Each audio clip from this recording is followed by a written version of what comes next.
This map shows the territories around 1820 of several Native American groups mentioned in the text. Select the circles next to the names of Native American groups on the map to learn more about the histories and cultures of those groups. These two groups, Sauk and Fox, both lived near Lake Huron in Michigan. When European settlers arrived, Native Americans, they were allies of the French. I'm sorry, backtrack. Allies of the French forced them off their lands during the 1600s and 1700s, and they migrated to new lands along the Mississippi River, near the borders of present-day states of Illinois, Wisconsin, and Iowa. They lived by hunting and farming. Both groups spoke related languages, and like others, were divided into clans named after animals and forces of nature. This painting shows Black Hawk, a leader of the Sauk and Fox. Potawatomi.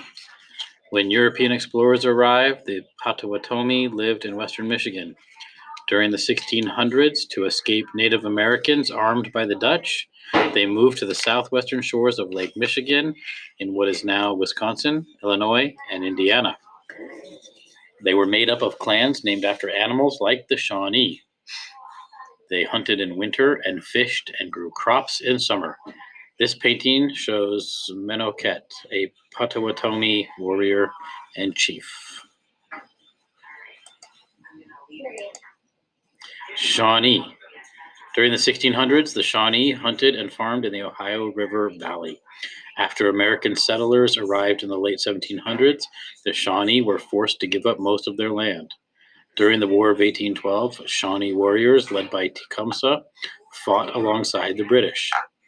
After the war, they gave up the rest of their land except for some small reservations in Ohio. The Shawnee belonged to 6 clans, each named after an animal. This painting shows Tenskwatawa, a Shawnee prophet who urged the Shawnee to fight the Americans.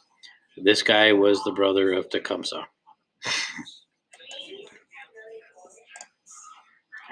Cherokee.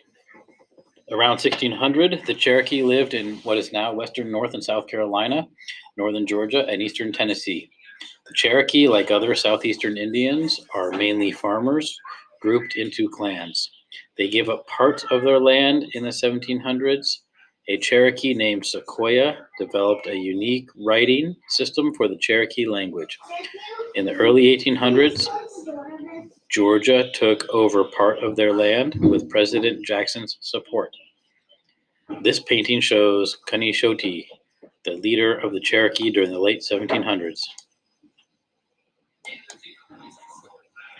Before Europeans arrived, the Creek, also known as Muskogee, lived in a region that is now part of Alabama and Georgia. Like the Choctaw, they lived mainly by farming and were grouped in clans. Some, but not all, Creeks sided with the British during the Revolutionary War and the War of 1812. As a result, the U.S. government forced the Creeks to give up much of their land by 1820. This painting shows a woman named Chowie Putoka. Creek women were powerful. Children belonged to their mother's family, not their father's.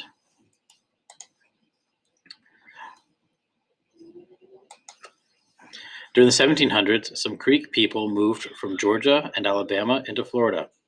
They were joined by escaped former slaves of African origin. They formed a new people called the Seminole.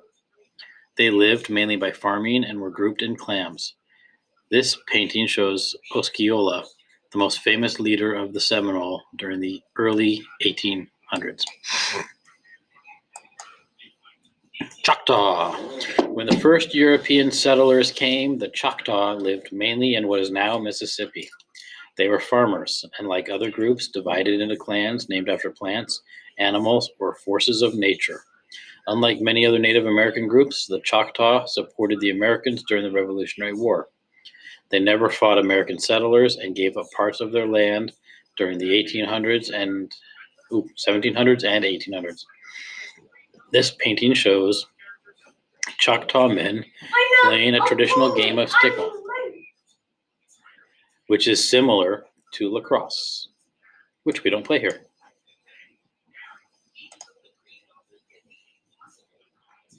Okay. Already covered this.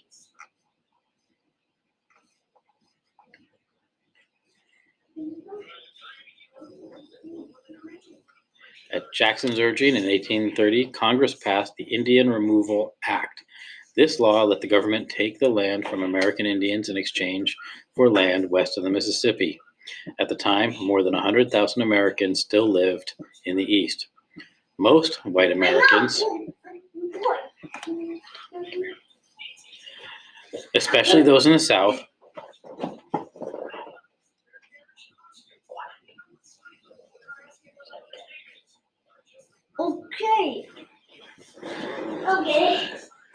most white Americans wanted removal. There's many reasons for it. I'm going to cover this quickly. Some supported removal because they wanted to protect the American Indians from conflicts. So these people thought it was a good idea to save American Indians. Some American Indians, some white Americans thought the U.S. would never go past the Mississippi River, so they thought Indians over there would be in peace. Some thought this was a bad idea, and they didn't want this law passed. The Indian Removal Act resulted in the expulsion of thousands of American Indians from their homes. In the North, the Ottawa, Potawatomi, Sauk, and Fox people all signed treaties to move west to Indian territories in what is now Oklahoma and Kansas. While most members of these groups left, a few stayed behind in what is now Michigan and Wisconsin. Other groups tried to refuse to sign the treaties, the Choctaw, Chickasaw, Cherokee, and Seminole, but they were eventually forced out and made to leave their homelands. Jackson's American Indian policy changed the country in several ways. It opened up vast areas of the South to white settlers. Many whites brought slaves with them, and this meant slavery expanded to new places and more states. That's going to become big later. Also, because of Jackson's policy, few Americans today live east of the Mississippi. As well, the policy of taking rich, fertile, forested land from American Indians and restricting them to semi-arid, dry lands in the far west had enormous consequences for American Indians.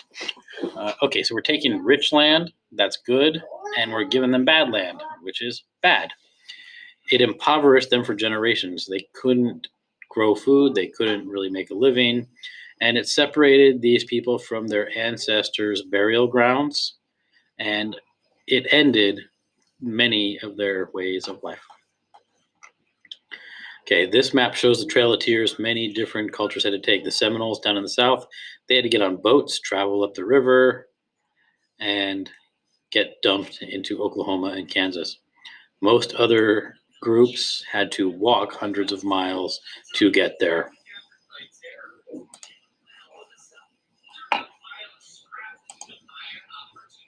Southern American Indians on the Trail of Tears.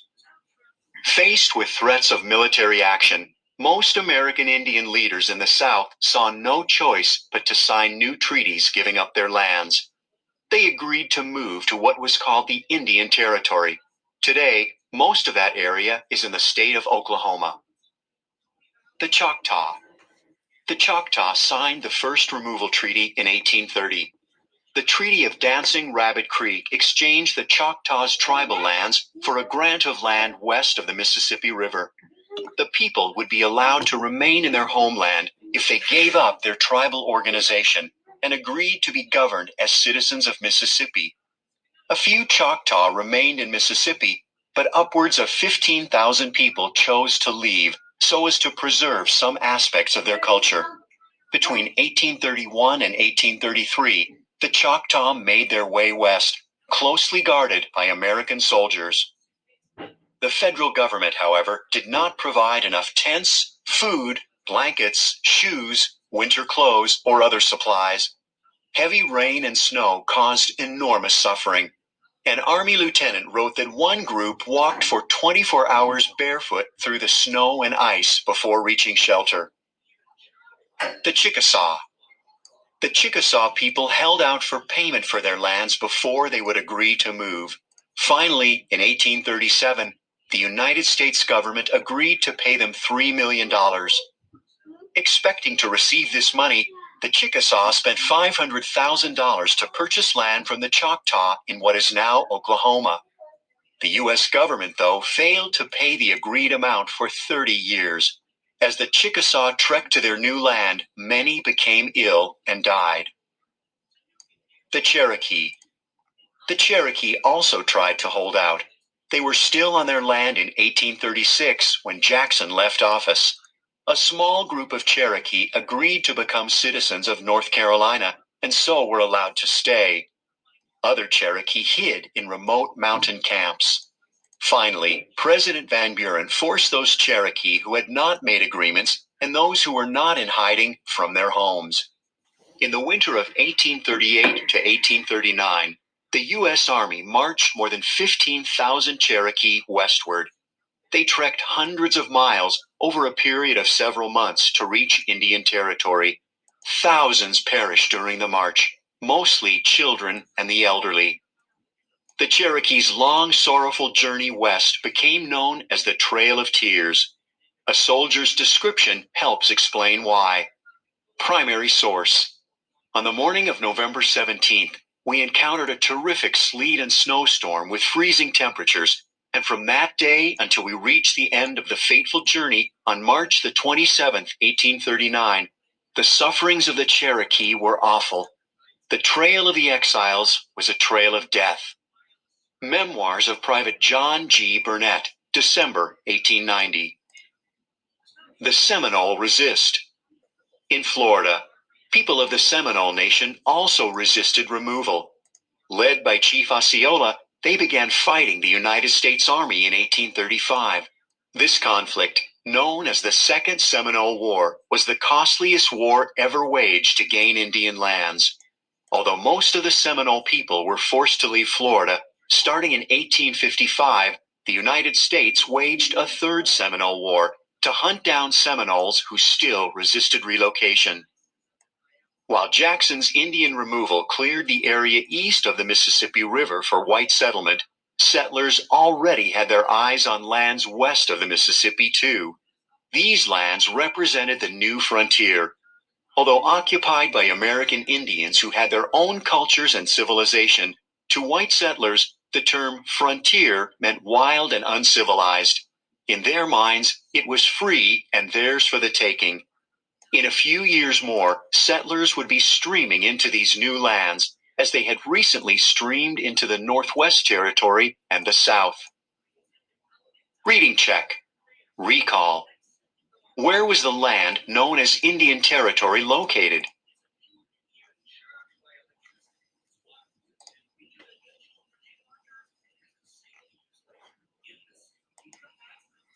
Okay, so this shows where the people lived before the Trail of Tears. The different colors represent the different Indian tribes, which you can see down here.